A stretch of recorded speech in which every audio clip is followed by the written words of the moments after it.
What's going on? What's going on, guys? What's up, Bobby? How you doing, Randy? Daryl Johnson. What's going on, James? Sir Dave. Cleveland might have a nice game this weekend, Sir Dave. The Browns are going to be making some noise. What's going on there, Bobby?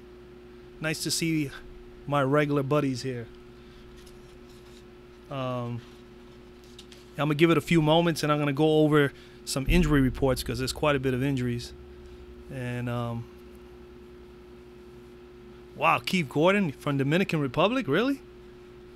Holy smoke. Very nice, Keith.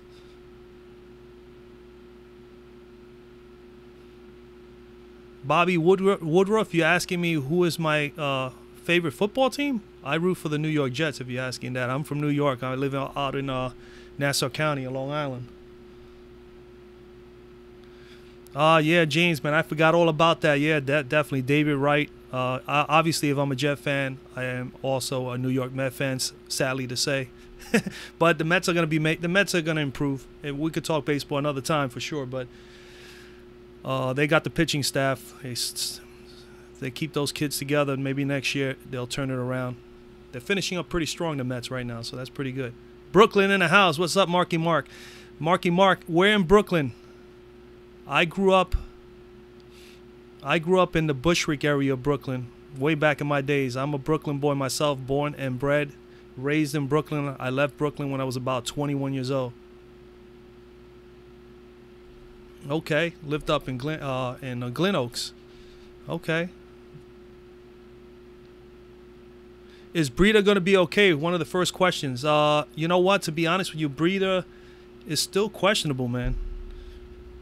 He's a game-time decision, I think, from what I last saw. I'm going to go over that in a moment. BX here. Wow, all right, so we got a lot of New Yorkers here. That's fantastic. East Flatbush. Nice. Yeah, I know East Flatbush. Roger Blackburn. Yes, man, I totally agree. Jacob deGrom has been just absolutely lights out. You know, I mean, it's just, you know, he didn't get enough run support, not enough offense in his games. A couple games he left with the lead, and of course the bullpen couldn't hold it down, so he would have a lot more wins. I think they'll take that into consideration when they make the decisions on the Cy Young. Obviously, his body of work this year has just been, you know, Cy Young material. There's no doubt about it.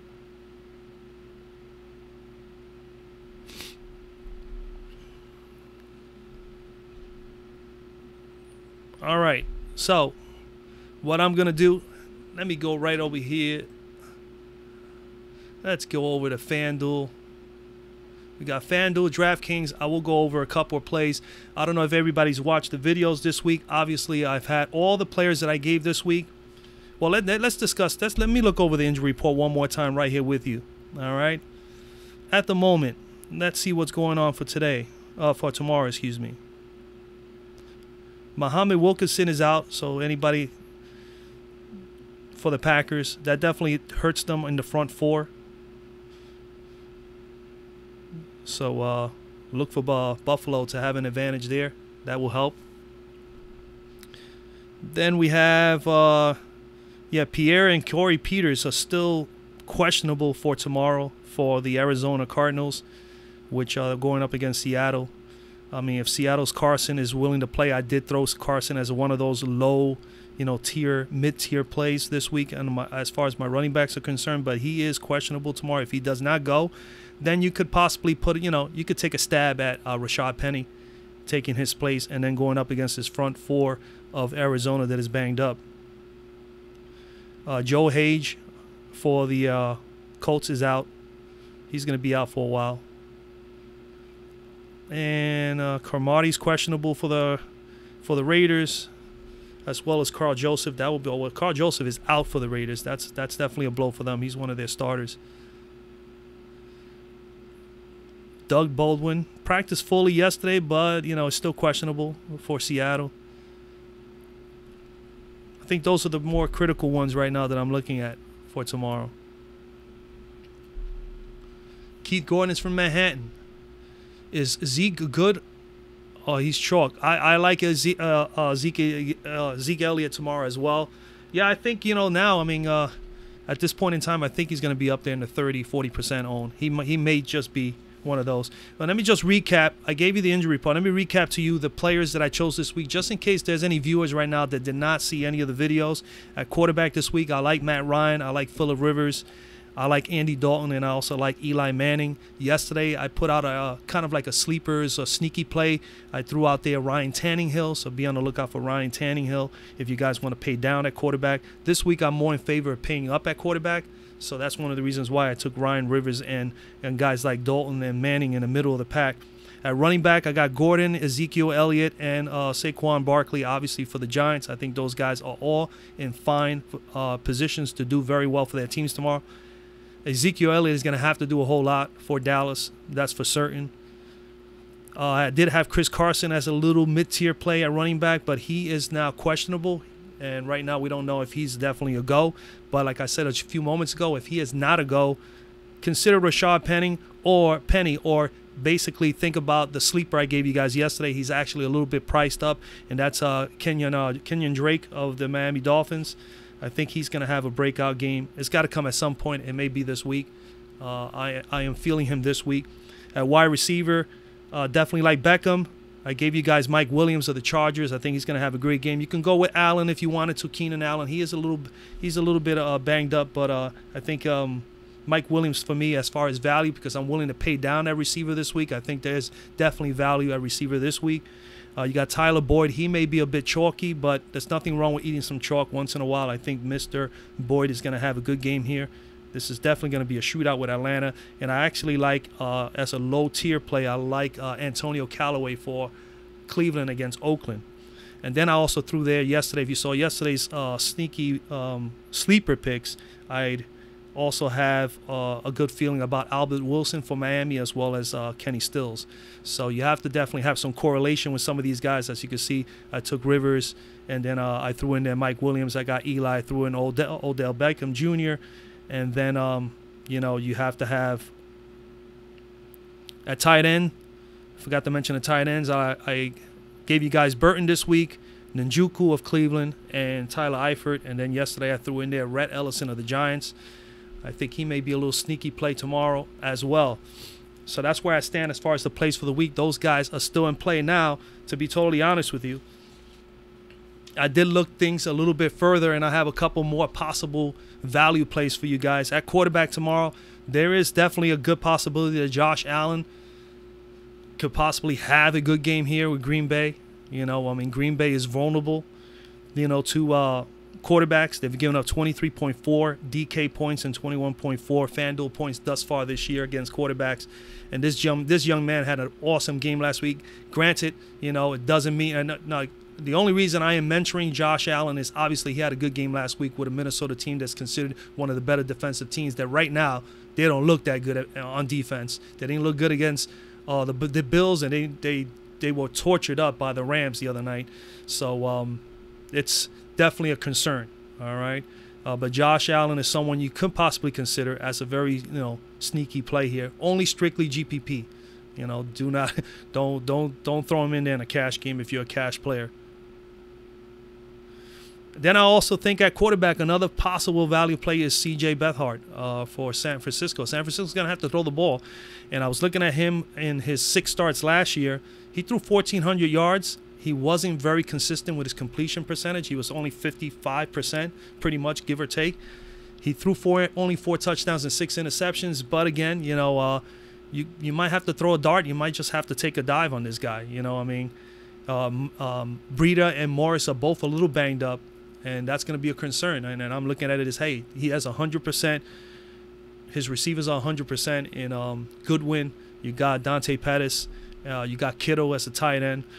And you got Pierre Garçon. So you could definitely look to air it out here. And he's actually fairly cheap, $6,200 on FanDuel and $4,600, on DK. I think that's something you can consider, And another thing that I noticed in those 1,430 yards he threw last year, he was throwing about 37 passes per game on average. So he was throwing the football. He's going to have to do it again tomorrow for San Francisco. All right, so definitely someone to consider. And then I do have maybe one or two more plays. Obviously, I mentioned to you Kenyon Drake. I think, as far as quarterback, those are the two. I don't see anything else that I really, really like. There could be at running back, you could consider Mr. Ty Montgomery or Aaron Jones for Green Bay going up against Buffalo.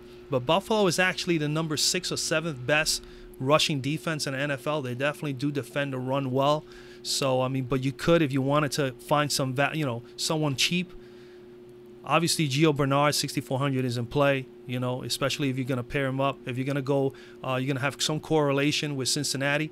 You definitely want to go that route. All right, you want to definitely get Gio in there. He's definitely going to start. He's going to get a lot of touches. On top of, you got Green, you got Ross, and of course you have who else I'm missing over there? You're having Mr. Tyler Boyd that I mentioned this week. That's what I'm looking at. I'm going to share with you. There obviously are some good team stacks this week that I think it's worthy to talk about. There's no doubt. If you're thinking about team stacks, you got to consider New Orleans and the New York Giant game. You got to consider some team stacks there. And that game is also a good game stack. But granted, a lot of people are going to more than likely target that game. All right, so I'm looking at Breeze, Kamara for sure, as well as Thomas. If you want to have some correlation, definitely have those three together. For New Orleans, if you're going to game stack or if you're going to do a team stack. Team stack for the Giants would definitely, you have to throw in there Eli Manning. He's going to have to throw to OBJ. You could have OBJ with Mr. Shepard together because, I mean, if OBJ is going to be blanket, throughout this game in some capacity, then you're definitely going to see a lot of possibilities for Mr. Shepard to get a lot of touches, even though he's going to get some touches as well. And then don't fall asleep on the tight end, Mr. Ellison. And then, of course, you have Mr. Barkley. So you have 4 weapons there for the Giants, the 2 receivers, the tight end, and the dual threat back in Saquon Barkley with Eli. As long as he gets sufficient time to pass, and even if he has to throw more quicker, which he did last week, that's going to open the doors not only for Barkley, but of course Shepard in those short yardage situations, as well as Mr. Ellison. If you're going to also team up anybody else in any of the other games, you definitely got to consider the Cincinnati Atlanta game. Obviously, is one of the higher implied total games. I think it's at 53 right now. And you got to consider Dalton, obviously, with Mr. Boyd or Mr. Green, or you got to throw in there Mr. Gio Bernard. One of the 2 or 3 together you could stack as a team stack. This game also is another game that I'm considering doing game stacks on. So you also have the option of going Dalton. If you don't go with Dalton, you go with Ryan. And then if you do Ryan, you definitely have to do Ryan with T. Coleman, as well as possibly Julio Jones or Mr. Ridley. I would go that route. Any one of those will work. And some of the reasons why, this game is probably the better game as far as targeting the receivers. Atlanta's had issues with running backs, as we all know. They've been coughing up 36 receptions to running backs and 255 yards with 1 touchdown. Of course, they have also given up 247 yards on the ground. 37.4 DK points. That's pretty high, man. That's the 4th most in the NFL. So you got to obviously consider targeting Atlanta, their defense with Mr. Gio Bernard. So something to consider. Okay. And as far as the receivers are concerned, the favor here will also be Cincinnati as far as FanDuel, as far as fantasy points. Fantasy points given up the most has been Atlanta. Atlanta's given up 40.7 DK points and 33 FanDuel points. 2 receivers thus far this year. Granted, they have faced some pretty good receivers. Going up here against Cincinnati, they're going to have that opportunity. Cincinnati's going to have that opportunity because they have shown that they got this young man Boyd doing very well. And then, of course, you always got to consider Gio from the backfield as well as Mr. Green. So this game is going to be a shootout, man. I mean, obviously Vegas, I think it started at 47, 48 earlier in the week, and it's now at one point it was 50, 51. Now it's at 53. So a lot of adjustments there by Vegas. They definitely see what I'm seeing, all these numbers. I mean, quarterback play, that both teams have struggled in both areas. They're not the worst teams as far as defensively, but they have had issues in every position, dealing with quarterbacks, dealing as well. But again, that's all due to matchups, who have they played against.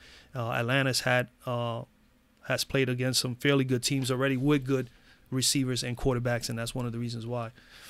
So those are the games I'm gearing up to. So if you're definitely looking for a game stack, definitely consider the New York Giants as well as New Orleans and of course Cincinnati, Atlanta. Another game that I think will be a very nice game to obviously look at as a game stack is the Indianapolis game. I think Indy with Houston is going to be it's also considered a very, very close game. I think it's 24-23 Indianapolis at home. And I love the idea of having possibly Deshaun Watson. Now, granted, Indianapolis has not played against, well, I won't say they have not, but they have not faced anybody with the kind of weapons that Deshaun Watson brings as a quarterback thus far this year, and with Hopkins and Fuller, and as well as Lamar Miller. So, I mean, there is an opportunity for them to do well against that team just because of that. All right, so you look at, if you're going to game stack that game, I'm definitely looking at Deshaun Watson with possibly Fuller and Miller. Have some correlation between the team, between the Houston players, and then throw in there, obviously, I like the quarterback. If you're going to choose between the two quarterbacks, I definitely will have to go with Deshaun Watson. But then you can go T.Y. Hilton. You can go with maybe Ebron. Maybe even throw a little stab at one of the running backs for Indianapolis. Okay, because Houston, has had a little bit of issues thus far with running backs this year. Nothing major, but you could throw in there Wilkins or maybe a Hines, as a surprise play. But I would probably fade both of those and basically get the running backs somewhere else. But you can get 4 or 5. You can get 4 or 5 easily here as far as good, a solid 5 players between the two teams. Excuse me, to make a game stack out. And then, of course, remember, you can always use the strategy of taking a few players from the New Orleans, New York game, as well as a few players from the Cincinnati, Atlanta. You can pair up those two games and get 5 to 6 solid players, maybe even 7 out of your 9, and then maybe go with your other 1 or 2 players that you're looking to finish up your lineups with, find them somewhere else. And remember, you could always get some value out of the defenses. This week I think a sneaky defense, like I mentioned, this week was the Miami Dolphins. I mean, they're playing up against New England. And granted, New England is going to probably be better this week. Sony Michel should be playing, and then so I think that helps with them having some sort of a running game in place.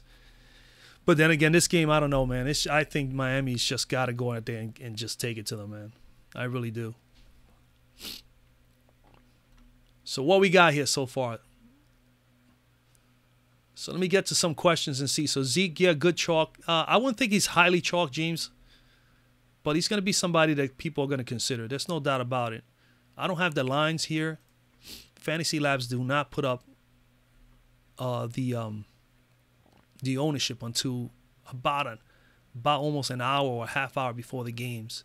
So, I mean, but I'll take my guess. I think, yeah, he'll be someone that will be up there in the 30% probably.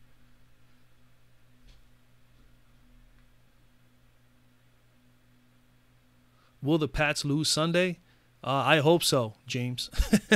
I don't like, if there's any New England Patriot fans here, man, no offense whatsoever. I'm just tired of seeing the Patriots up at the top.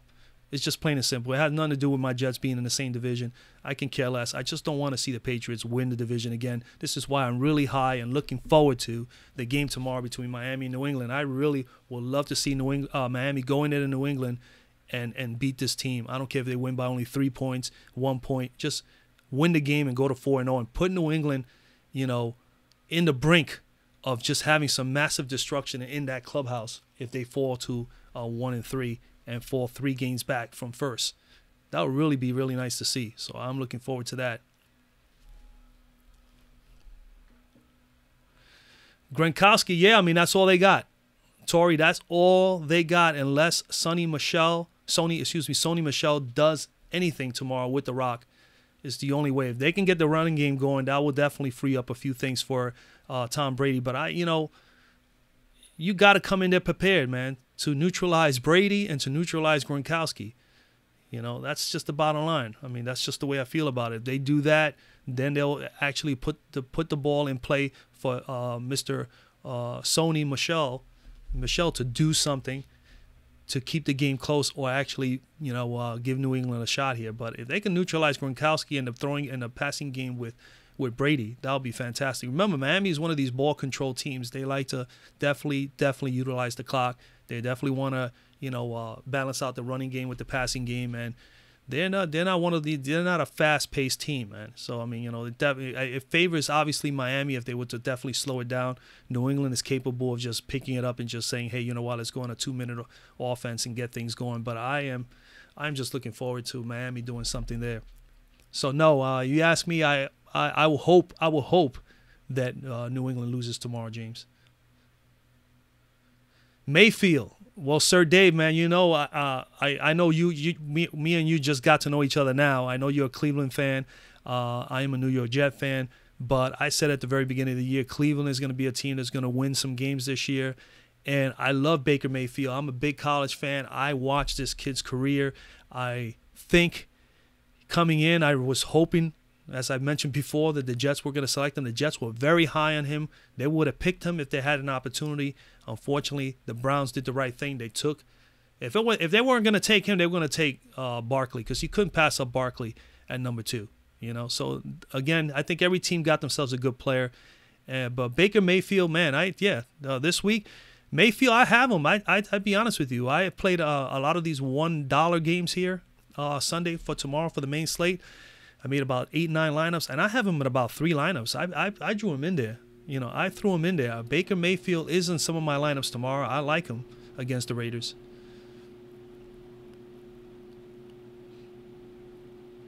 Tyler Montgomery out for Green Bay. Wow, man, I mentioned that a little while ago. I mean, you could take a stab at Aaron Jones or Ty Montgomery. The only drawback is that Buffalo has been pretty good. They're like 6th, I think, in the league in defending the rush thus far after 3 games. They always have been pretty good at stopping runners. Their problem is definitely in their secondary. Their front 4, their front 6, they defend the run pretty decently, Buffalo. So, with that, I am not high on Montgomery or Aaron Jones. But I threw those names out there if you guys were looking for some value at running back this week.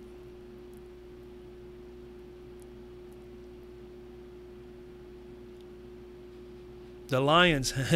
Yeah, again, you guys are talking about the Lions and Dallas. I know James is a big Dallas Cowboy fan, and no, again, James, I mean, I hate to jump all over the Cowboy. The Cowboy secondary is obviously pretty bad. They're going up against a quarterback that can really sling it in Stafford, and he's got weapons, man. The long as Golden Tate could get in, I don't know where Golden Tate stands right now. I think he was still questionable as well.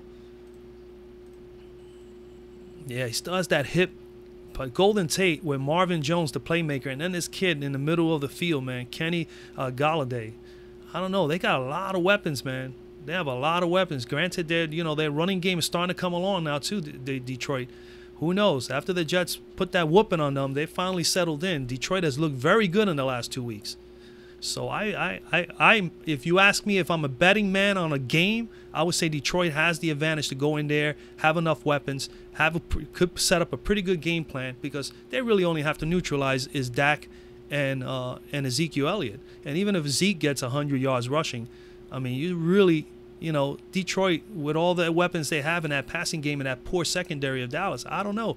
Doesn't look too good for me. For me, I would say Detroit should win this game. John Ross, Torrey says, the sleeper. Yeah, all right. I can go with that. Like I said, I really like the Cincinnati-Atlanta game as a game stack. I can see 4 or 5 plays there, and you can go definitely with Dalton and get some correlation. Throw in Dalton in there with Gio, and you can throw in there John Ross. I mean, he is not going to be someone that anybody's targeting. They'll be targeting definitely Mr. Boyd more. I do have Mr. Boyd in a few of my lineups. I don't have Ross. I do have a few A.J. Green. Okay.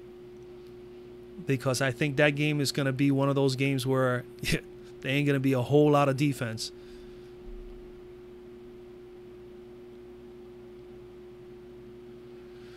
Bobby says, okay, wait, Albert Wilson as a sleeper. Yeah, Bobby, yes. If you didn't see my sleeper video yesterday, I threw in there Albert Wilson. I like my sleepers for the whole week is Miami right now. I really would love to see Miami go into New England, to Foxborough, and beat up on the mighty Patriots. I would love to see that, and I'm all over Albert Wilson as well as Mr. Drake and Tanning Hill and the Miami defense I have in about half of my lineups. You know, you got to be a little different. Miami's 3,100 at defense. You got to take at least one lineup and throw the defense in there.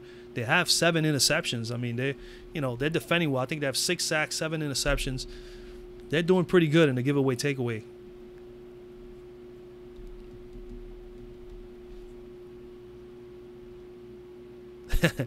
The Finns are going to get stomped. Well, yeah, we'll see. Any given Sunday, anything can happen. That's the beauty about sports, and that's what I love the most.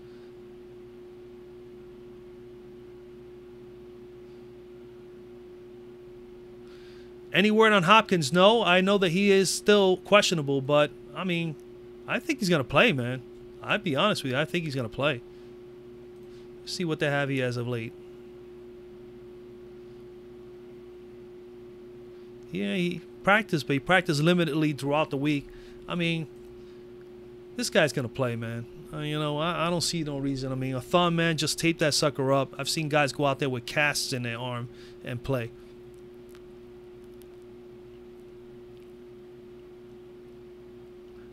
Mike Ernest, Bears, Packers, Chargers, D, Fanduel, Cash. Which do you prefer? Man, I like the Bears, but if you're gonna play cash, wow. If you're gonna play cash, I'll probably lean more towards the Chargers. But I mean, Packers and Buffalo. I don't know. Something tells me Buffalo is gonna give the Green Bay a run for their money tomorrow. So I am not gonna suggest Green Bay. I mean, for me, it's either the Bears or the Chargers. If you want the best possible defense, you're going to have to take the Bears. But the Bears are facing one of the top, probably the top offense thus far this year. So that leads me to believe that you got to go with the Chargers. I would go with the Chargers simply because of the matchup, because that game is, you know, the Chargers are favored by 10 or 12 points. And it could very easily be a blowout. The Chargers are more than capable of a defense to shut down San Francisco, even though I threw out there a very sneaky value play with Mr. C.J. Beathard. But, I mean, again, the Chargers are in the best position out of the 3.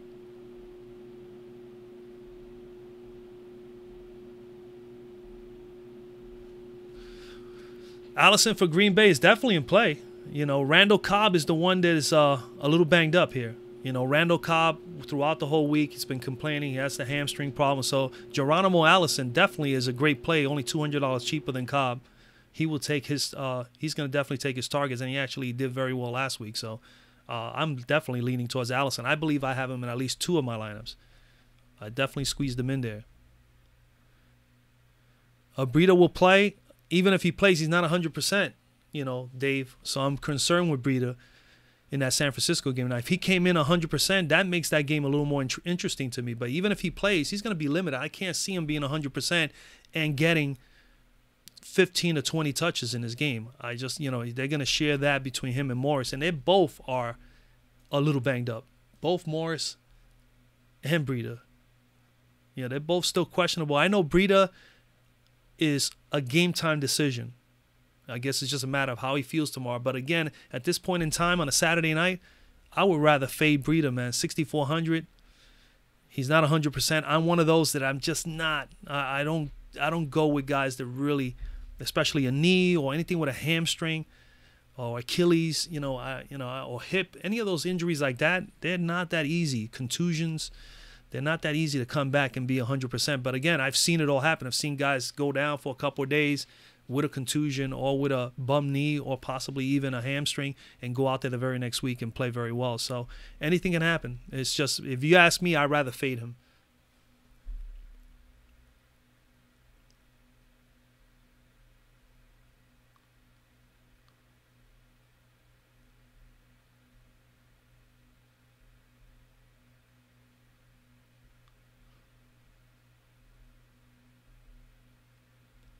Was leaning Chargers, yeah, okay. Yeah, I mean, yeah, that's the more, I mean, as far as making sense, that makes the most sense for me. The San Francisco Charger game, if you want to play one of those defenses, definitely I would go the Chargers. They have some upside, that's for sure, compared to San Francisco. Contrarian play with the Colts. Man, I tell you, you know what? I don't know, man. I'd be honest with you. I am not on that game as far as a defense. What is the price on the Colts? They've got to be cheap. I mean, they're down here 3,600. I'd be honest with you, if I were anybody and you wanted to play somebody in this price range, why not take a stab at the Titans? I mean, the Titans defense is pretty darn good. I wouldn't be surprised they play Philadelphia pretty tough. That's not going to be an extremely high scoring game. But again, the Colts are playing Houston. This game supposedly right now is a 47 implied total, if I remember correctly. Yes, 47 with a 24-23 Colts favorite. They got the Colts implied at 24, and I'd be honest with you, I kind of like Houston better, so I'm hoping Houston wins the game.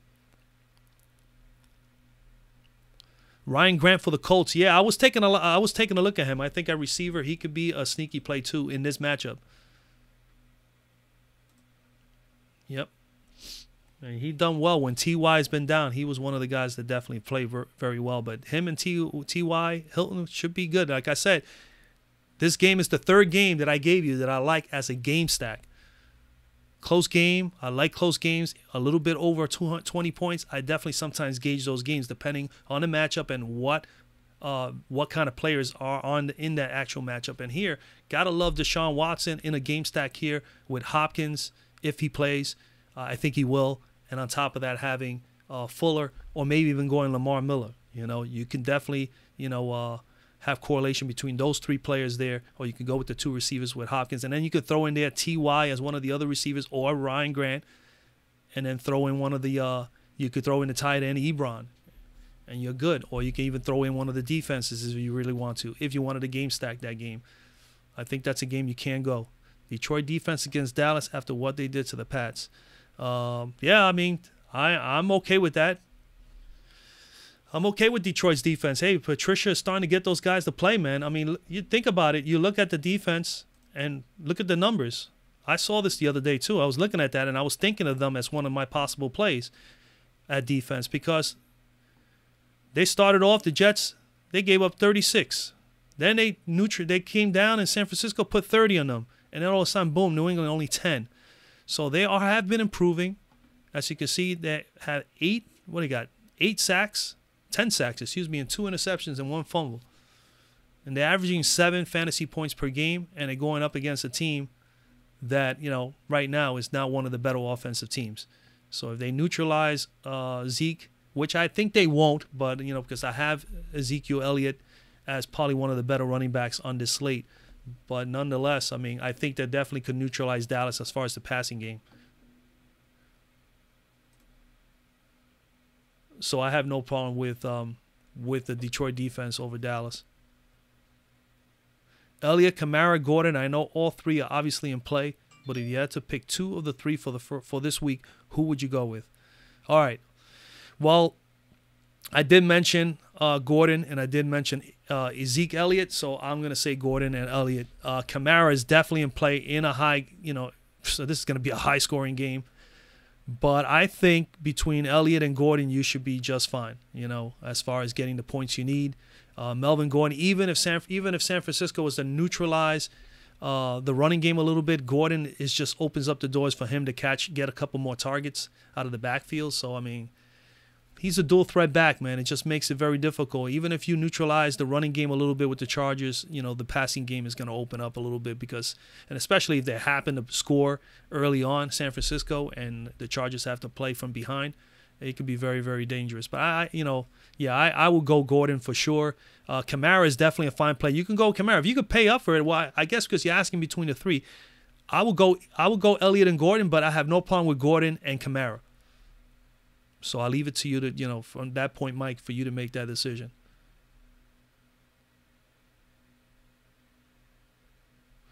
Yeah, no doubt about that, Tori. There's no question about that. But, I mean, again, we'll see this week against Dallas. I mean, listen, Detroit, on paper, Detroit is a better team, than Dallas, especially offensively. They got a better quarterback. They got better receivers. They even have a better tight end. I mean, it's just... That's the way, I look at sometimes the matchups, and you got to look at it. The Dallas defense is good up front, no doubt about it, but their secondary is very poor. They give up tons of points, tons of yardage, and Detroit has big playmaking ability guys, and not only that, they got a quarterback that can definitely sling it. So, good luck Dallas tomorrow. But, I mean, I would just love to see Zeke Elliott have a good game. Get 100 yards, get a touchdown or two, and Zeke Elliott will be a very, very nice play for everybody. Grunk, Gio. Yeah, Gio Bernard, Galladay. I like Galladay for Detroit. Definitely very nice. Not high on Gronkowski, but Gronkowski is in a good matchup. They need him to perform. It's just a matter. James Perkins, Dallas 21, Detroit 17. James, boy, I tell you, you're a diehard Dallas fan, man. We'll see what happens tomorrow, buddy. We'll see what happens. I am, I might see that the other way around. Again, I would love to see Zeke have a great game. I think he is going to be the one that's going to obviously have to have a good game for Dallas to stay close. Other than that, Dak Prescott is going to have to be very good as far as making sure his completion percentage is good. Don't put up any turnovers. But I think the game plan is to go and attack and obviously neutralize Zeke and put Dak Prescott to be able to throw that ball with that poor receiving corp that he's got. He's got no receivers, man. I don't know what's happened to Dallas. That is not America's team the way I remember it. Dallas secondary is not too bad. Well, I don't know. They have not looked too good in the last few games. They haven't looked good in a couple of years. Their front four, their front seven is the best part of Dallas. There's no doubt about it, hands down. The secondary is the weakest link.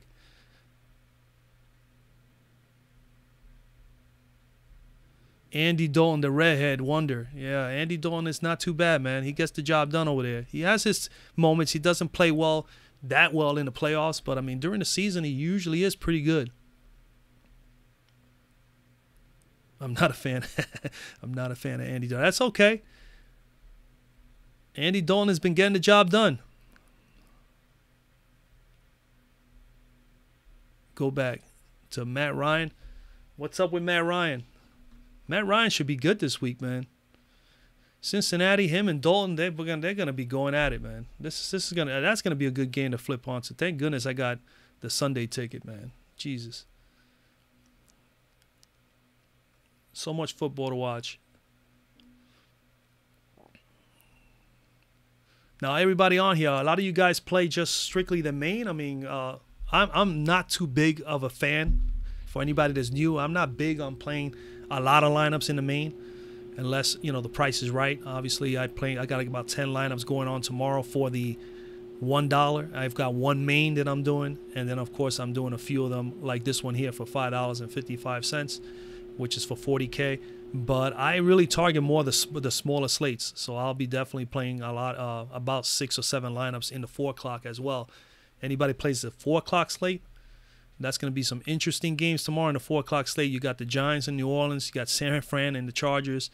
And then, of course, Cleveland versus Oakland should be interesting. The Seattle-Arizona, I don't expect that to be a slugfest. That's going to be more probably a very close, low-scoring game. But I still see Seattle winning that.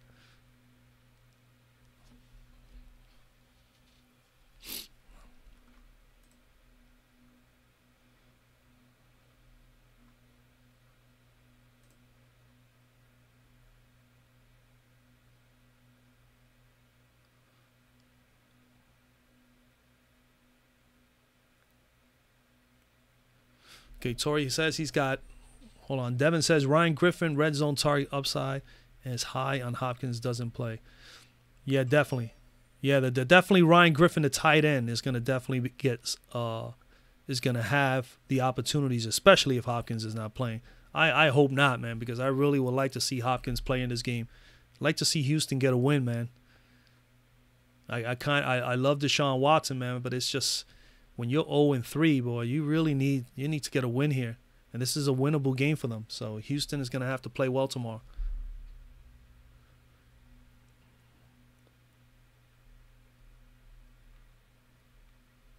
Will I stack Kamara with Matt Ryan and Drew Brees? That's a good question, but you definitely got to go with Drew Brees. Kamara would definitely. The correlation is usually the best bet is the receivers with the quarterback. But in this New Orleans offense and going up against the Giants, this being more than likely a shootout, could possibly be a 40-point game between both teams or high 30s. you got to get, if you're going to target this game, you got to take Breeze with Kamara and Thomas, okay? Or even with the Giants, remember they're a little vulnerable, not this year, but they're very vulnerable last year to tight end. So you also got to consider possibly even Ben Watson. Kamara, the best running back this week. Well, he's the highest priced one for sure on Fanduel. But I mean, is he going to be the best one this week? Who knows? Anything can happen, man. The Giants could come out and neutralize him from the run game. And, I mean, he's more targeted. He's more useful for New Orleans coming out of the backfield because he's so dangerous on the open field. I think probably the guy that might have the best running back this week is probably going to be, to me, it will be probably Melvin Gordon, which I did mention this week. And I also love Mr. Barkley for the Giants. I think he's, dual threat back. He's going to have some opportunities here with New Orleans. New Orleans defense is very poor, man, against the pass and as well as the run. I could see him the same way as Kamara, really getting a lot of touches away from the backfield. Yeah, that Bengals stack is just about right. You want that correlation. You want to have the receiver. You want to have the quarterback. And if you can get the running back in there, there's a dual threat back like Gio. He's not, an elite dual threat back, but he is capable of beating you with his feet as well as his hands. He's good enough. And in this matchup, knowing that Atlanta is very vulnerable to those dual threat backs, those backs that are capable of coming off the backfield and really doing things with the ball, yeah, you definitely got to consider that. So if you're definitely targeting Cincinnati as a team stack, I am all for Dalton with Bernard and Boyd. And you can even throw in there A.J. Green. Like I said, this game is a good game. I'd be honest with you guys who are watching. I stacked this game in at least 3 or 4 lineups, Cincinnati, Atlanta, more so than I did with New Orleans and New York. I stacked it, and I utilized at least 5-6 players from each of those, from the teams combined. And you can definitely do it, and you can be able to get 2 or 3 more solid plays somewhere else. But you definitely got to go cheap at tight end, and you got to go cheap for sure at defense to make it work. Jacksonville's defense for tomorrow, they're the best defense tomorrow. They're playing my Jets, but my Jets are not no slouches either, man. The Jets' defense is not that bad of a defense. I mean, they're not horrific. They're pretty good against the run. It's going to be interesting how well they'll neutralize Leonard Fournette, who should be back this week.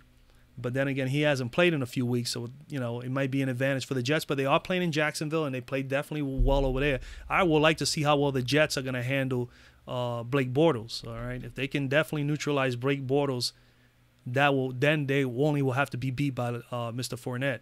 But as far as choosing a defense for tomorrow, Jacksonville is the highest one on the slate. 5,200. I'd rather go cheaper on a defense, man, to be honest with you. My defenses this week are definitely Seattle over Arizona. You got to take advantage of that. And I mentioned earlier, I also like Miami to hopefully neutralize New England. I think that's definitely a very, very 3,100. You got to at least put them in a few lineups, at least in my opinion. And if you're going to go anywhere else, you got to consider the Tennessee game. So you might consider either Tennessee or Philadelphia as the other defense. But Jacksonville, 5,200, pretty pricey, man. Which defense will score a touchdown tomorrow? I beat the one team that definitely could do it. Obviously, the Chargers are in position to do that. You got to look at all the teams that are going to have. Seattle has a great opportunity. That's why I like Seattle tomorrow. They got Josh Rosen going out there for the first time. Starting for the Arizona Cardinals team, the rookie. And even though he was very good in college, he's probably was the most polished kid, at least as far as a pro offense.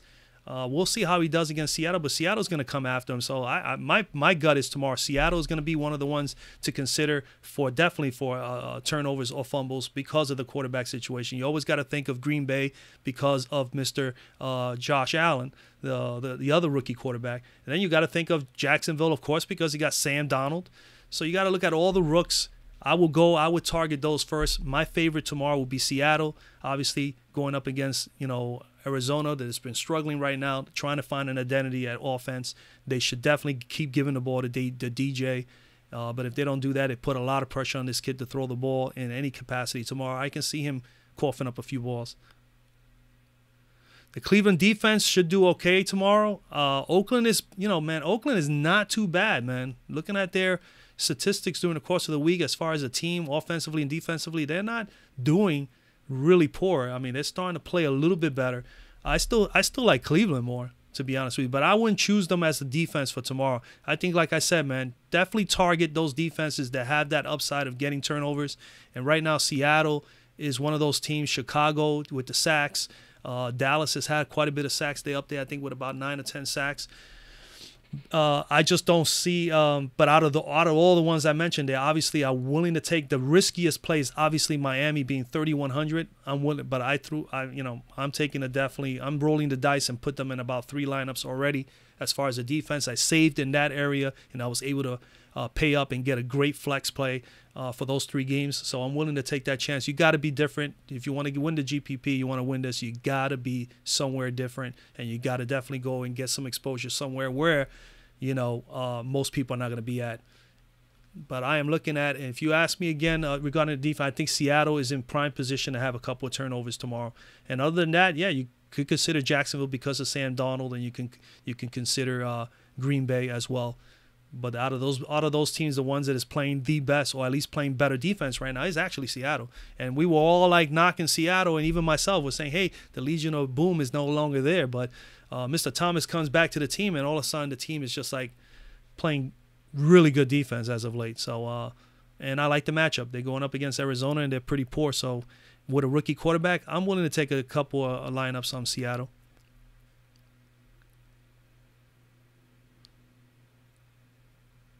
For the Express slate, wow, the Express slate would be the Giant game and the Charger game, because that's the 425. If I recall, that's what the Express is. So the Express game, which is the better? Let me see. Let me read that again. Which team is better stack on Fanduel for the Express? Oh man, the team. If you're thinking team, I would say New Orleans, and if you're taking game, I would say definitely New Orleans, New York, and then sprinkle in a little bit of the Chargers, or maybe even a sneaky one player from San Francisco. That will work. So I will be like all over. I would say right now, the Express slate, go 5 players from the New Orleans game. Try to get in there OBJ or Shepard for the Giants, and at least in my opinion, and throw in there obviously somehow Thomas and possibly Drew Brees. That's 4 right there. And then the 5th player, possibly Kamara, and then come out and try to get your remaining 2 or 3 from the San Francisco Charger game. And I would say in the Charger game, get like Mike Williams, the receiver. Definitely think he's going to get some targets. If you could squeeze in there from San Francisco, maybe Kittle or Goodwin, that will work too. You can make your 3rd receiver either Mike Williams. If you take OBJ and Thomas in the other game, then I will go Mike Williams or possibly Goodwin. San Francisco's going to need to, CJ's going to need to throw to somebody. So I would think his primary target would be Marquise Goodwin.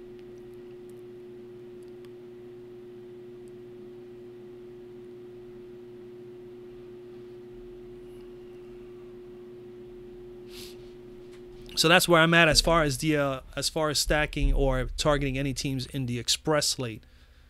If you're doing the 4 o'clock, then it'll probably be the same thing. I would think Seattle will be the best defense to target, and then as far as the games, I would still target the New York Giants New Orleans game and sprinkle in there a little bit of that Cleveland Oakland game and maybe 1 or 2 plays from the Charger San Francisco game. Not so much so from the Seattle Arizona game, other than the Seattle defense. At least that's the way I'm looking at it right now, looking at the screen, looking at the 4 o'clock slate. You got the Oakland, Cleveland, Seattle, Arizona, San Francisco, Chargers, and the Giants and New Orleans. I would target 3 or 4 players, solid players from the New York game, obviously. And then I would probably sprinkle in a little bit of the Oakland, Cleveland. Remember, you got that Callaway for Cleveland. You could possibly go in there and grab 1 Oakland player. You can even I could see even sprinkling a quarterback there that you wouldn't even expect. You could go with Phillip Rivers and just target the receivers in the Giant game. You could go so many ways, but that's only if you're going to definitely do more than, you're going to do multiple lineups. You're going to do multiple lineups. I would definitely sprinkle it like that. Well, Sanu, yeah, Devin, that can happen. In this game, it can. Ridley has been getting the targets. He's probably going to be more, obviously targeted by the DFS players more so going into tomorrow. But I can see Mr. Sanu having Sanu is pretty good, especially in the red zone. They do target him quite a bit, so I can see him getting in the end zone in this game. But obviously, everybody's going to be targeting more Mr. Julio Jones as well as Mr. Ridley, and of course T. Coleman from the backfield. Other than the quarterback, Matt Ryan.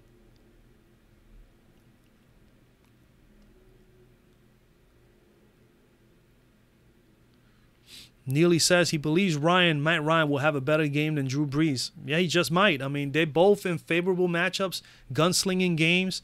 Matt Ryan has been really, really great as of late. He is playing at home, so that's the advantage there. If you want to look at it that way, he is playing in his arena while Drew Brees is not.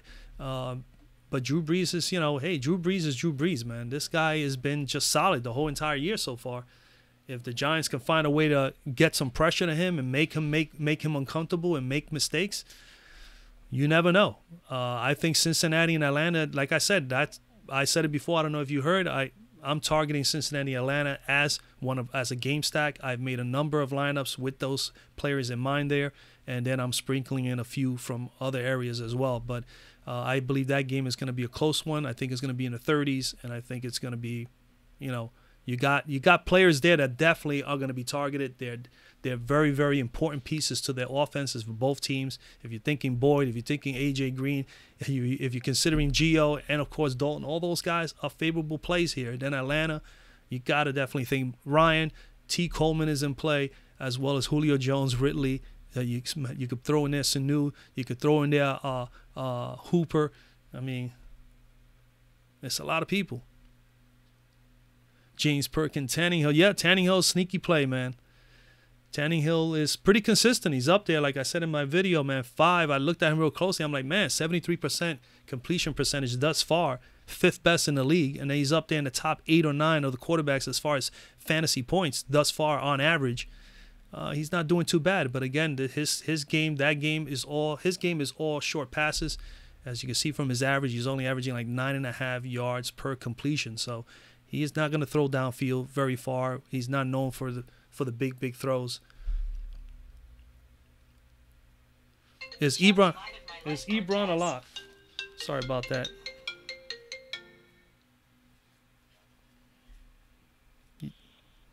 Honey, I'm recording right now. What's going on? Yeah, what's up?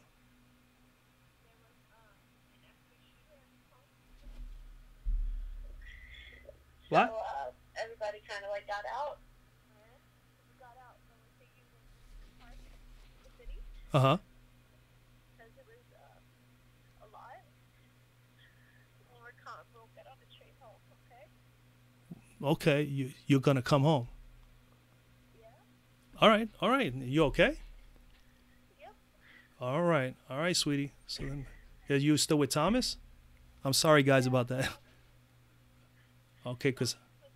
We get separated, but we found like a young teenage girl that got separated from all the time. Okay. Trying to bring her back with us. All right, honey. I mean, I'm actually live right now with some viewers, so just get to a safe spot and then eventually get your butt home. Okay? Are you okay? Yeah. All right. All right, but you're crying, baby, so you're scaring me. Yeah, everything okay? You're not hurt, right?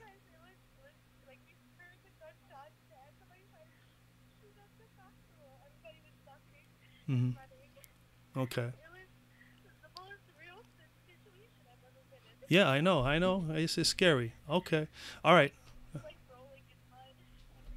Right. All right. All right.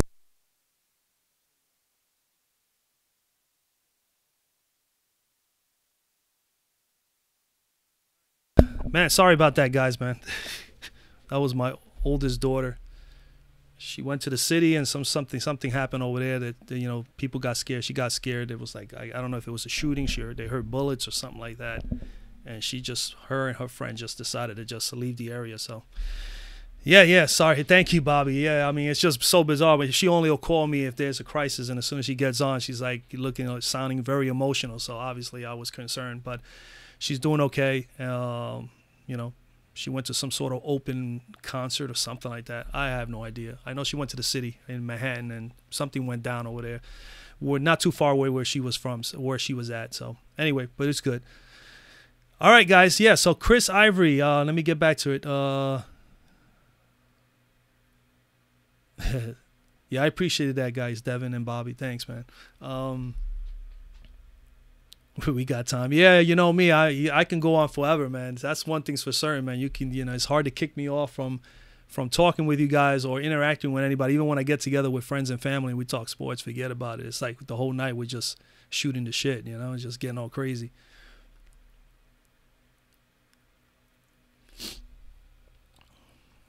So yeah, I see somebody. James mentioned there McCoy. Yeah, I think McCoy is playing this week. They need LaShawn McCoy, man, Buffalo. They need him. They say his ribs, but I believe he's playing. I didn't see anything in the injury report when I came on here that I spoke to you guys about. So he limited basis, third straight day, Friday. Questionable with Sunday's game. Yeah, I don't know, man. I think he's gonna play. The only thing is, man, with your ribs and all that, it's just, man, that is. I tell you guys all the time. I'm always fading players that are coming back from certain injuries. It's just a large slate, guys. Just plain and simple. It's a big slate. There's more than enough opportunity in certain areas. You don't have to target anybody that's coming back from an injury. There's plenty. When you have a 12, 13, 10 game slate, it doesn't matter. That's a lot of games. You have a lot of players that you can choose from. Anything can happen. You could definitely fade those that are coming back from a serious injury or been out for a week or two. Scotty P, hey, thanks. Yeah, that's true, man. Whoever's on, man, I appreciate you guys. Drop a like. I mean, I'm doing the best I can. I come out here, try to give you guys some help, try to mingle with my people and so on. And also, now that I'm speaking, I did do a group chat. I started a group chat and I put that description down below. It's down below the link if anybody's interested in being able to communicate with me directly. And it's a group chat with Telegram.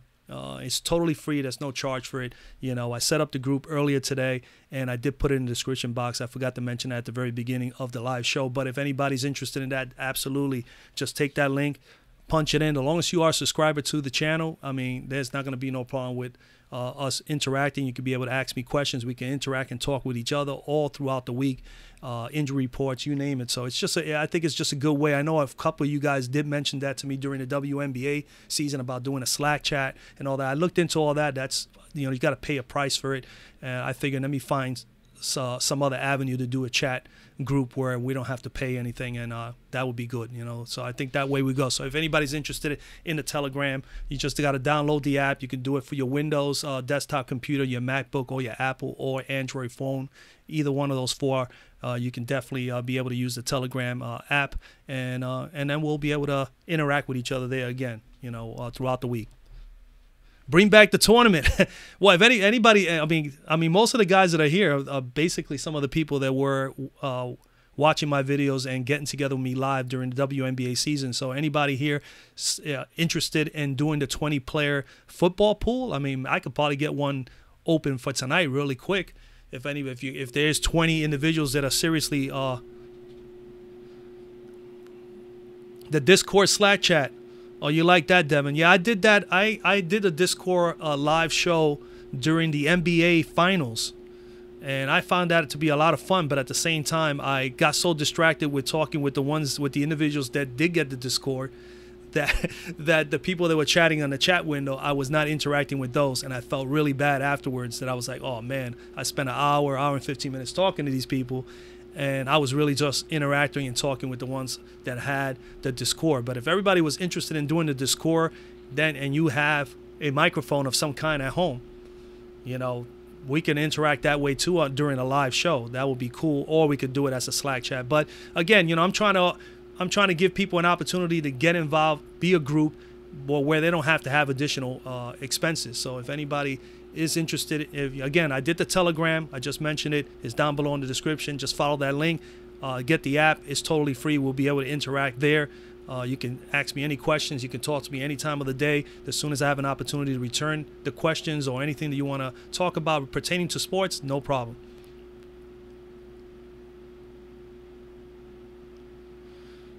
This week will be low value wide receivers and high end running backs. Yes, and that's exactly what I gave you guys during the course of the week. And that what I did mention, if you've seen the videos early in the week, I was willing to pay up a little bit at quarterback, pay up at running back, and pay down. I saw a lot of value, like I mentioned, in the receiving position. So yes, this week is that you could pay higher for the for running backs and even quarterbacks. $2 entry for the tournament. Yeah, I mean, whatever you guys want. $2 is fine. We could do $2. We could do $5. We can go even higher. But again, $2 for those who just basically want to just do something together as a group. No problem. If we got 20 players here that want to do that, then I'll as soon as I get off the live show, I'll set up the tournament and see if we can get to 20 people. But you will have to get the 20 in there before the games start tomorrow, because if not, then it's going to end up being a free tournament. It's going to be like, you're just playing for nothing, just for fun.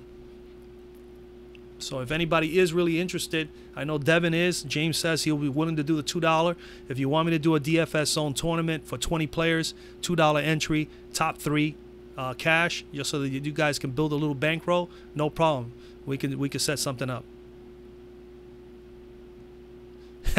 James, who asked that? James, yeah, I think OBJ is going to get in the end zone tomorrow, man. I mean, he should. Check out this stat. The New Orleans Saints against receivers have given up 843 yards and the most 9 touchdowns to wide receivers. Obviously, granted, they've given up 10 altogether, but 1 was to a running back. It's 9 TDs, and as far as Fanduel points versus receivers, they are the worst in the NFL, the worst right now. 66.3 DK points and 55.3 Fanduel points. So if OBJ does not get in the end zone tomorrow, man, it'll be downright just horrible for the New York Giants. They need him to get in the end zone. So Eli is gonna. I think tomorrow he'll get in the end zone. I wouldn't even be surprised if Barkley gets in the end zone, as well as Mr. Shepard. So we got some people that are in. So we got 1, 2. How many people definitely want to do the $2 DFS Zone football tournament for tomorrow, right here on FanDuel? We have James is down for 2. We got Get Some down. We have Devin, I know he's down. Myself, that's 4. Anybody else? Fade Odell for Shepard.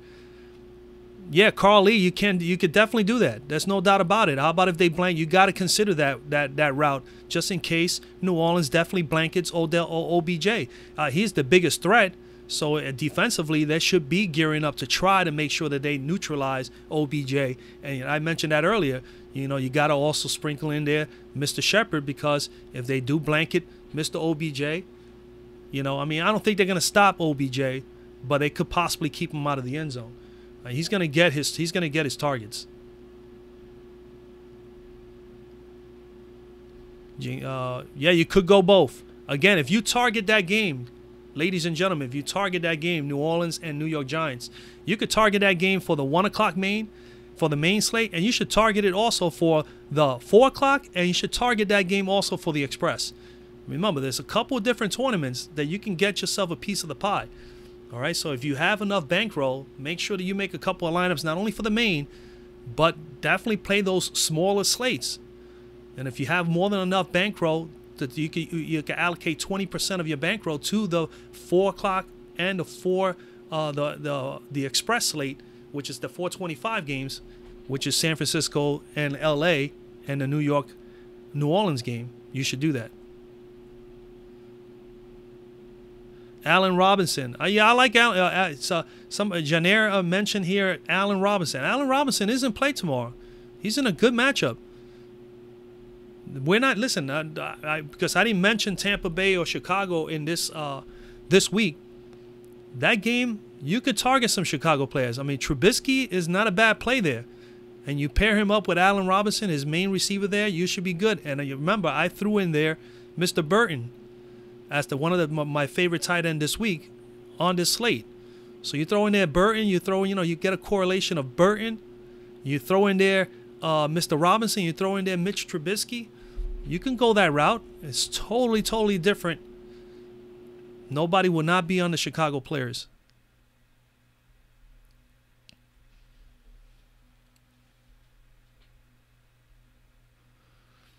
Move on from Dalton to Breeze with savings on Kamara. Yeah, all right. I'm okay. I think that's good if you can do that. Just do not Andy Dalton. I mean, he's someone you could fade tomorrow if you're going to go with a Breeze, but man, he is someone you got to have in some of your lineups tomorrow too. I mentioned him as one of the quarterbacks this week. I really like Andy Dalton. I granted I gave both of the quarterbacks in this game. Like I said, I am targeting this game. I think is going to be a pretty interesting game. Matt Ryan, Andy Dalton, and those receivers. The backfield, man, with Gio. Atlanta also has T. Coleman. They got some dual threat backs. They're not the most elite dual threat backs, but in this matchup, they both should be able to get touches, and they should be able to get targets.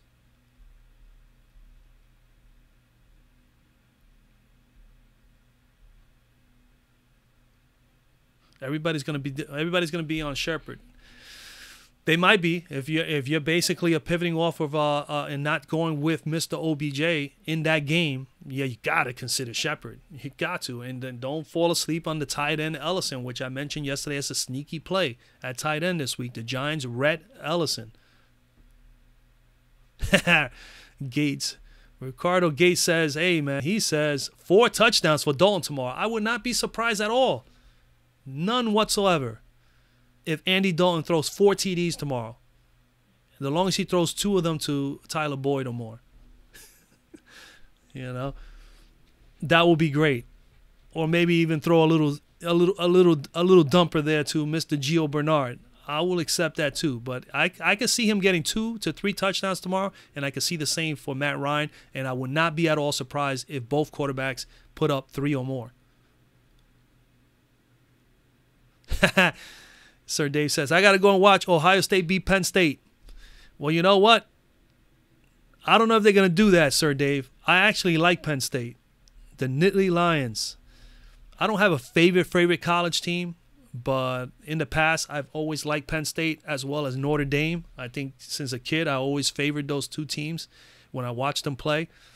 There was a time that I used to like, some of the California teams like USC and all that, but not in a very long time. I mean, I think I'd favor more any time in college football. I would definitely love to see a Penn State team do well or a Notre Dame team. Go figure, man. A Catholic, school and a regular, non-Catholic school. Thank you, Sir Dave. Thank you, man. Yeah. Thank you for that. Yes, yeah. She is okay. She's just a little shaken up, So I gotta. And you know what's so terrible about this, folks, is that today's her 24th birthday.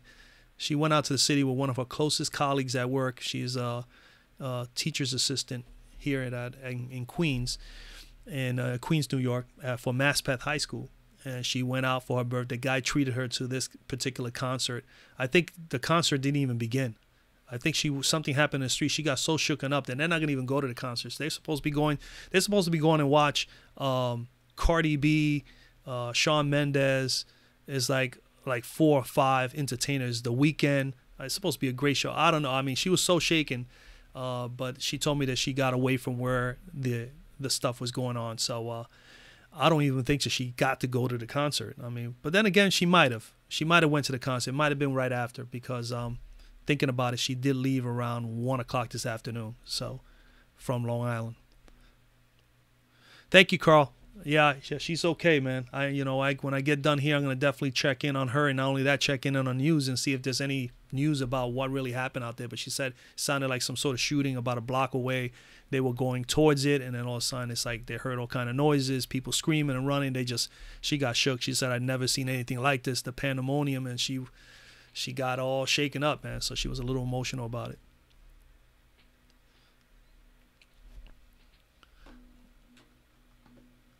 So where are we at, man? So that's pretty much, I guess we're pretty much, what are we in, an hour and 15 minutes? Anybody else, any other questions? Scotty P, Josh Gordon is a sneaky play tomorrow. Sneaky? Yeah, I would say so if he's going to play. What's the deal with him? Any word on definitely him playing? I haven't heard any definite word that he is going to play. He's still listed as questionable, still with the hamstring issue. he may be someone, if he plays, he could definitely be a sneaky play in this matchup. I mean, they got Josh Gordon for a reason. They need help. They don't have no go-to. They don't have any explosive receivers. So I could see the reasons why they went and made an effort to get Josh Gordon. It's just a matter of when is he going to be able to be 100% and be able to come and contribute. So we'll see. Yes, Albert Wilson is in play. He is one of my sneaky plays of the week. I mentioned him and Stills as well as some of the other Miami players. I think he could be, the thing is that he's been in these matchups where, especially with New England, because he used to play for Kansas City, and he has playmaking ability, Albert Wilson. So he is very much a very sneaky, sleepy, like a sleeper play tomorrow, the way they call it. Some of the people out here on the internet, I could consider a very sneaky play. He is going to be someone you could definitely consider in your lineups. If you're making multiple lineups, GPP, nice little freaking, you could definitely shoot the dice on him. Johnson against Dallas or White against Miami? Wow. Dallas front four is pretty good. Okay, that's the one area, like I said before, when we were talking to Detroit and Dallas earlier, I like Dallas's front four. I like their front 6 or 7 players. Their linebackers are pretty okay, but granted, Sean Lee is out for the Dallas Cowboys. Thinking about it right now. So I like KJ. Kerryon Johnson, I do like that kid. If I am going to take a stab tomorrow, I would take a stab on him. But again, White against Miami. The tricky thing about the White situation is that we don't know if Sony Michel is going to play. And if Sony Michel plays, is he going to get half the touches, half the rushes and the touches in that matchup and James White? Or, obviously I can see if the Patriots get ahead and Sony Michel is running the ball very well, I can see very little activity from Mr. White. But then I can see if they neutralize the running game a little bit, I can see where Mr. White may get a little bit of action because he's pretty good coming out of the backfield as far as receiving the ball. I know that K. Johnson is definitely going to get some touches, and he had a big game last week. So, that you got to deal with Blunt there as well. But they both had about 16 rushes or something like that each, and he had 100 and something yards last week. So I would say if you ask me, I will probably lean towards KJ tomorrow as opposed to Mr. James White. Titans on defense. Yeah, I mentioned that before too. Somebody was asking about the defense, about taking Jacksonville. Jacksonville is fine, but 5,200 is a lot of money on Fanduel for them, man. It really is. Now, granted, if you're playing, where you playing, on Fanduel or Draftkings? I cover both. I'm sorry that I don't mention anything about Draftkings, but the same plays apply. Other than over here, the prices are definitely different, and the game is obviously different. You got 50,000 over here to 60,000 on DK. But when we look over here, if you're thinking Titans here, yeah, 2,300. That's a good price for the Titans here. And I had told you to throw in maybe even the Dolphins. They're only at 2,000 here. And then some of the better teams would be like Seattle, 3,200 going up against the rookie quarterback. You want to get a couple of turnovers or at least an opportunity to get some turnovers.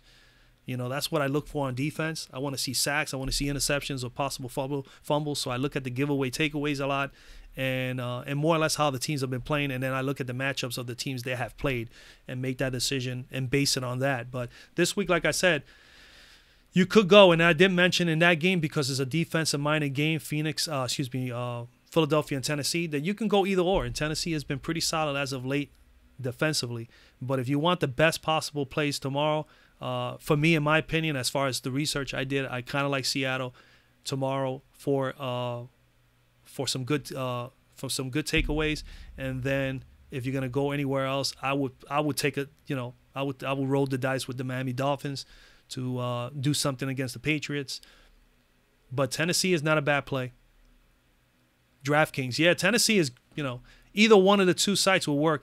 Tennessee, definitely, that price, you could take a stab at Tennessee. Now, granted, maybe Mr. Jeffrey is back for Philadelphia, so taking it into account that he may be back, and Ajayi is definitely back. So they're getting a couple of their weapons, Philadelphia, tomorrow. So keep that into consideration as well. They do have Ajayi coming back and possibly Jeffrey for sure. I think Ajayi is definitely back.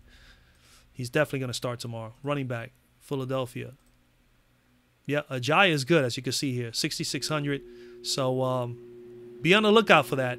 That may be a tough task for Tennessee now with Ajayi in there. If they can get the running game going, and then they also have Mr. Jeffrey. It still says shoulder questionable, but I know he practiced a few times this week. There may be a possibility he plays. If he happens to play, then it's definitely a tough task for Tennessee having Mr. Carson Wentz with all these weapons. So keep that in mind. Keep that in mind. If not, remember, Seattle's not a bad play. And you can even go with Chicago if you wanted to. Chances are they could get a couple of turnovers on Tampa Bay. You know that Fitzpatrick is capable of throwing interceptions. If they put a little pressure on him, he may cough up a fumble. The only thing is that I don't know if Chicago's going to completely neutralize Tampa Bay because they're one of the top scoring teams in the league offensively. But I can see Chicago still getting some sacks. Something that Tampa Bay has not faced yet is a good defensive team, and that's what they're going to get tomorrow. So we're going to see how good this defense is, and we're also going to find out how well Tampa Bay can play against a Khalil Mack defense. We're going to have to see. So fractured back, holy shit. Yeah, I mean, that would not be good. Listen, again, I'm just trying to give you my opinion. If I was to choose a defense tomorrow, I'm going to go with where I think that there's going to be some turnovers. Seattle, good spot. You could go, like I mentioned, Chicago, one of the better defenses that is not going to be highly priced. You could go Philadelphia or Tennessee in that game. Maybe if there's Mr. Jeffries playing, I will have to, and Ajayi as well. I think that opens up the doors for a lot of little weapons for Carson Wentz. So maybe it'll be more of a better idea to take Philadelphia's defense against Tennessee. But that game is not going to be, really a high-scoring game. Carlos Hyde. Yeah, Carlos Hyde is someone that I was looking at too, to be totally honest with you. Who's that, Devin? Yes. I like Carlos Hyde. Tomorrow's matchup against Oakland, Carlos Hyde is one of the better running backs right now in the league thus far. 6,800, he's averaging 16 fantasy points. He's getting touches from the backfield as well. Put 23 up last week against the Jets. He's had 4 touchdowns. He's rushed for over close to almost 200 yards already. Pretty much 200 yards. Against Oakland.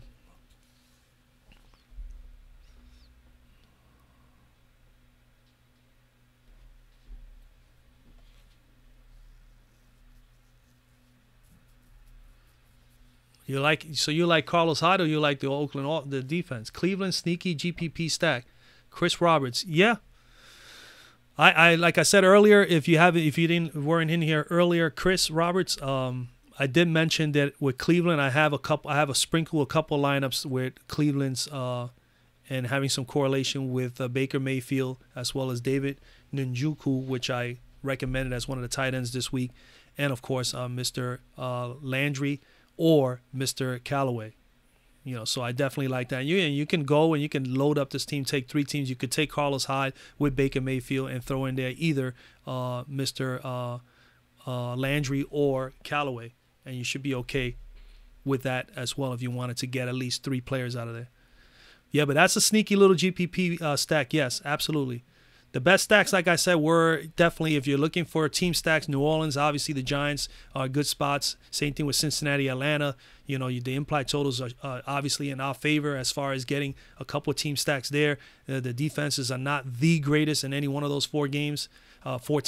So you can go that route. I usually look at that most importantly when I decide on targeting either a team stack or a game stack.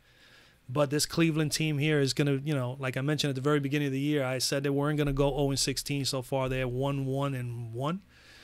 So I would figure they're going to win some games. Am I doing any game stacks? Yes, I am definitely. I did 3 lineups where I am favoring the Cincinnati-Atlanta game. The Cincinnati-Atlanta game, I have at least, I have put a lot of my attention to that game, and then of course the New Orleans New York Giants game. Definitely 2 games you could definitely game stack. And then the other game that I mentioned that I like as a game stack that I have put, I have actually have some exposure to is the Houston Indianapolis game, where I like Deshaun and I like Indianapolis receivers, T.Y. Hilton and Grant. So I think that's another game there, and that's my third game stack that I mentioned earlier. My first one was Cincinnati, Atlanta. I have some exposure to that. New Orleans, New York is the next one, and I definitely like my third game stack that I really like going into tomorrow is the Houston, Indianapolis game, being so close and knowing that they have solid plays in certain areas for each team. Houston with Hopkins and Fuller, and knowing that Lamar Miller's in the backfield, and you have, of course, the dual threat quarterback in Deshaun Watson, and then you got to consider Indianapolis. I'm not looking at Indy as far as their quarterback luck, but I do like the idea of Luck maybe throwing a couple good passes to Mr. T.Y. Hilton or Mr. Grant, and possibly utilizing maybe even Eric Ebron from the tight end spot.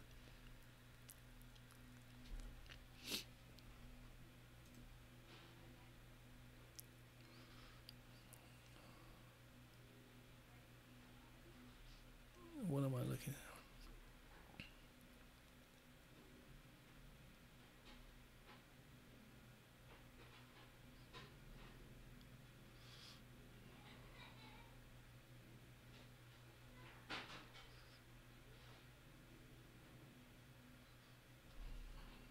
And that lowest implied total game is the Seattle-Arizona game.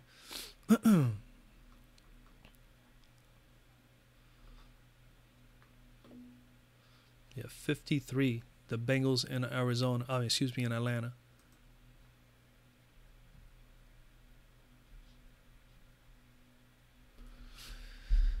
I did say the Chargers. You definitely, when I said the team stacks earlier, I definitely favor Rivers with Mike Williams, which was one of my receivers this week for this week's slate.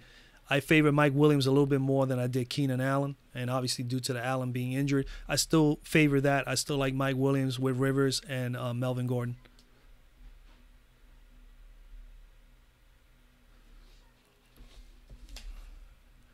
Keenan Allen, I think his status is that he's still questionable. Yeah, he is that. Like I said before, if you missed it, I'm always very hesitant in making decisions on players that are coming out of knee injuries, hips, or hamstrings, especially stuff like that. I mean, I could understand a finger, an arm, or anything but when it comes to the legs, especially a receiver or a running back, it's just not cool. So I rather fade Allen, save nearly $1,700-$1,800, and you can pay up for Mike Williams, or maybe even Tyrell Williams, T. Williams. You could go that route if you're looking for Charger players. But I see the correlation between Mike Williams, Keenan Allen, and throwing in a Rivers as well will be great. But you could go you could go with the two Williams guys and save if you want to really have some exposure to the Charger game.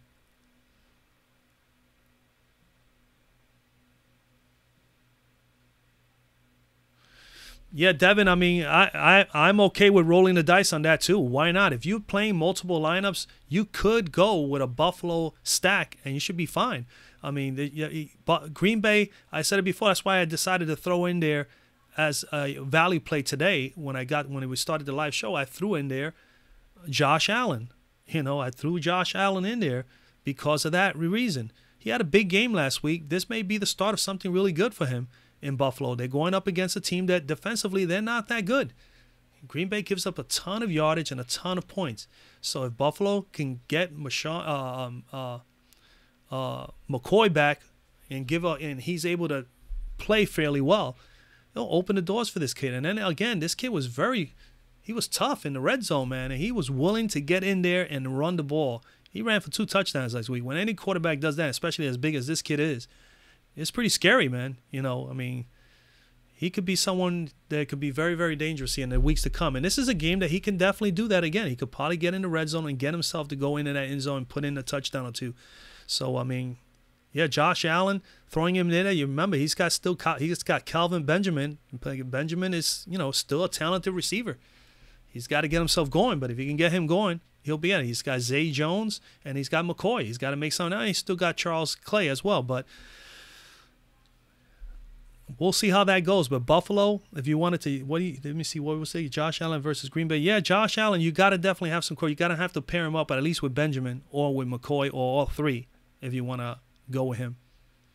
I don't believe in throwing the quarterback in without at least a receiver, and it's got to be somebody that he has, a good connection with. Unfortunately, he has just started playing, so we don't know whom he favors or who he has the best connection with at this moment. But I think with time, in another couple of weeks, we'll know. But I'm okay with rolling the dice and giving Josh Allen some exposure here in this game tomorrow.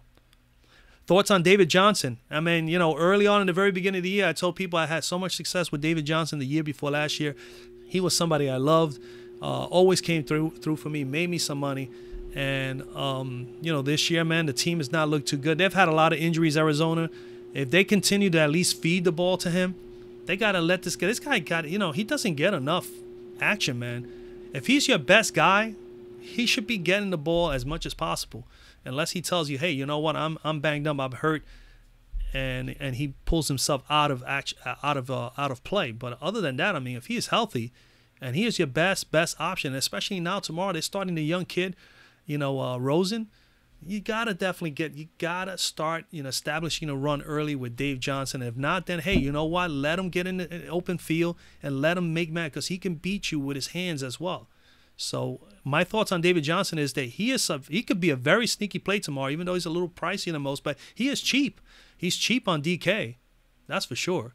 So if you're playing him on DK, or if you play on DK, David Johnson would not be a bad play at all here.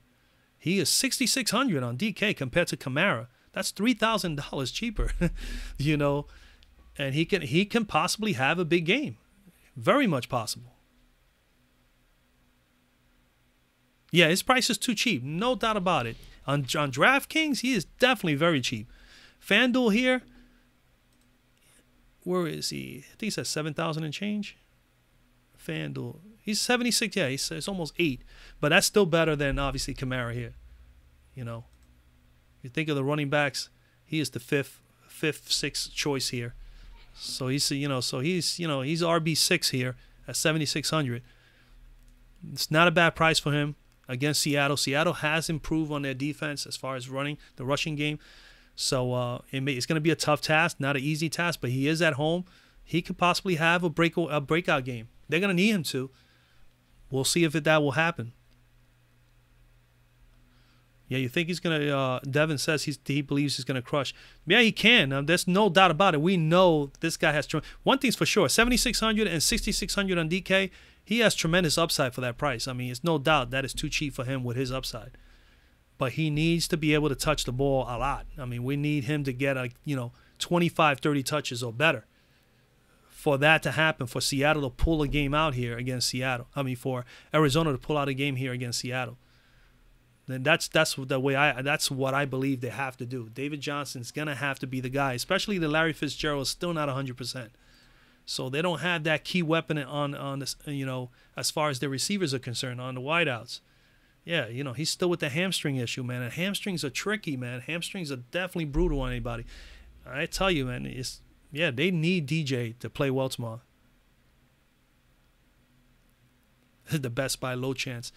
Yeah, no doubt about it. At 6,600 on DK, that's an enormously good number. He's just too cheap. You have to at least throw him in, sprinkle him in one of your lineups. If you can get him here in your flex position, that would not be bad at all. At that price, 7,600 here on FanDuel. I'm in favor of him in both of them, but at DK, 6,600 is very, very cheap. That's pretty good. Who are your plays in the New York, New Orleans stack? Okay. I tell you right now, you're saying if I am going to target this game, I'm going to be honest with you. I am all over Drew Brees. Listen, I'm thinking multiple lineups here. Okay, I'm going to play this game, the Express, and I'm playing the 4 o'clock. Okay, and I plan to have exposure to New Orleans and New England. And I'm going to New Orleans and New York, and I'm going to have one lineup featuring Eli, and then of course one lineup featuring Drew Brees. The Drew Brees has got to have his correlation with his players. We're gonna have to have Michael Thomas, and we're gonna have to have Kamara. And then in the New York, you got to definitely have Eli Manning.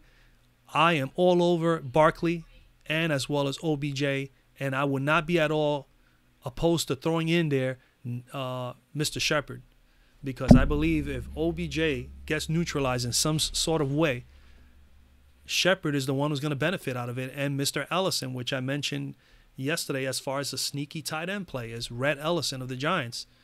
Eli loves dumping the ball to a tight end. They don't have Evan Ingram is out. So this guy Rhett is going to get an opportunity here, especially if if New Orleans is able to get in the backfield a little bit. Eli showed last week they decided to put their passing. They made their passes a little bit shorter. They were getting the ball out of his hands a little bit quicker. So this is not a bad team to do that against as well. So this is why I think even Vegas realizes this game is going to be high scoring and the ball is going to be moving back and forth. Great game to definitely stack. And those are the players that I would be gearing up on for sure. As far as New Orleans, those are the players that I think. In New York, I believe that, you got to do a lineup with Eli in it. Wow, that's a good question because both of those guys, Devin Stanley. Hold on, I think I missed somebody's question. Who are your plays? Okay, Shepard, Thomas, Kamara, correlation. Yes, Chris, definitely. Eli, Saquon Barkley, and Shepard would not be at all bad. And then, of course, Thomas, Kamara is fine if you're going to go with Eli. And then I would recommend, I always like to flip the script a little bit because then at least you give yourself an opportunity just in case New York doesn't bust out and New Orleans does and they have a bigger game, that you have some exposure to Drew Brees. So you got to flip it. You do the same thing on every sport. That's the way I've normally have done it. And I've been able to at least be consistently successful, is being able to make sure that if you are targeting a game, and what happens, it's the same for MLB and it's the same for NBA coming up. You definitely want to be able to target the opposition's best plays as well. So getting out to Devin Stanley, 4.5K on Fanduel. Who you rather have, Taylor or Callaway? I did mention Callaway this week over Taylor. You're talking about Gabriel Taylor. Both of them are in play. If they're both 4,500, they're both fine plays. I am favoring Antonio Callaway of the Cleveland Browns. I already mentioned him in my wide receivers video this week. He was my fourth play. Normally only give three receivers, and I decided to throw a mid-tier, low-value play as one of those plays this week because this week I believe that these lower-tier players, as far as value and price, are the best possible plays here. There's so much opportunity in this slate. So you got to have some exposure to Taylor and guys like Callaway. Yeah, Scotty, I mentioned that. I did mention Rhett Ellison. Yeah, Rhett Ellison of the Giants is someone that I mentioned yesterday in my sneaky plays, my sleeper plays video yesterday. If you didn't see it, my tight end that I selected as a sneaky play for this sleeper play for this week is Rhett Ellison. I think that in this matchup here, if Eli has to be dumping that ball, and they last week it worked well with them getting the ball out of his hands a little bit quicker. If they do have that opportunity to run that same kind of game plan, I think that will be effective here. It's going to be a good position for Ellison to get those little small short pass patterns and open the doors to have some good fantasy points. You only need from him, he's only 4,000 or something like that. You basically only need from him to give you at least one touchdown. If he can get in the red zone and get in the end zone again like he did last week, that's fine. I think he put 11 or 12 fantasy points. He put up, 11. So he put up 11 fantasy points on 3 targets, 3 receptions. He has had 6 targets, 6 receptions in 3 games.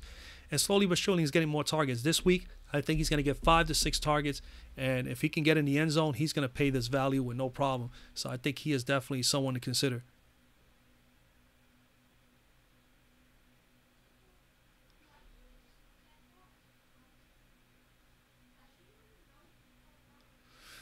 Okay, T. Taylor for Tennessee's Rashard Matthews. Yeah, Rashard Matthews is out. He decided to, leave the team. Taylor bio on FanDuel. Okay, hold on a second.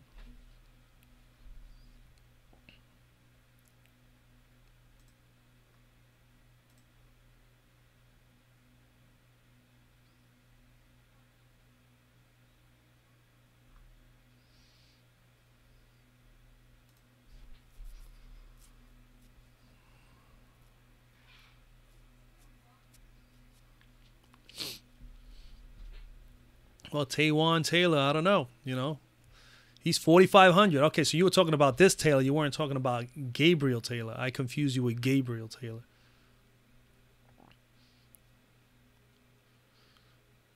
Yeah, I don't know. I mean, he may be. I mean, there's no doubt about this young man. If he gets any receptions and he gets any targets in a slate like this, he's obviously, at a good price, and he could be a very, very sleeper, sneaky play here. So, I mean, absolutely. I just don't know for sure if he's going to get, even 4 or 5 targets. It's just hard to tell, because Rashad Matthews wasn't even getting a whole lot of, he wasn't getting a whole lot of targets himself, and he was probably the best receiver.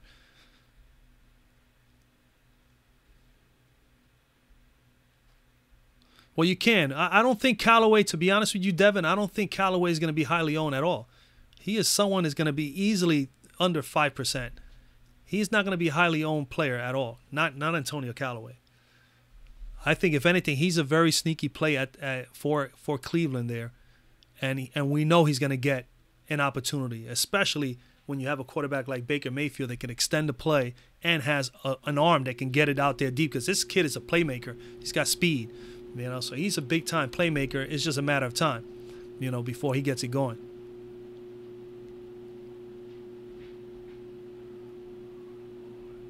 Dallas best receiver. Well, I don't know, man. I am not buying into anything the Dallas Cowboys have, to be honest with you. So, yeah. I mean, we'll have to wait and see on that. All right, guys, man. I'm getting hungry. I got to go and check to see what's going on with my daughter, make sure she's okay. But I think we covered. I mean, what about the Giants tight end? I did answer that, Ellison. Yeah, Devin, I like Ellison. Devin Ellison, pivot off Callaway ownership. I just want to make sure I cover. I don't want to leave anybody not without me at least trying to give you an answer. Believe it or not, like a lot of people are on Callaway. Wow. Well, yeah, I don't have the right now. I gotta wait until about a half hour before the games tomorrow, before Fantasy Labs posts at least the ownership. But at least in my opinion right now, I don't think he's gonna be that highly owned. We're not talking about him being chalky. That's not gonna happen. If he's highly owned, what may you consider highly owned or people on him is probably only 10%. At least in my opinion. And I think he's going to be probably less than 10%. But, again, that's, we don't know. If you do have ownership information, that would be great. I normally use Fantasy Labs. I don't get that information until later tomorrow, just before the games. But, let's break the bank, yeah. We hope so, man.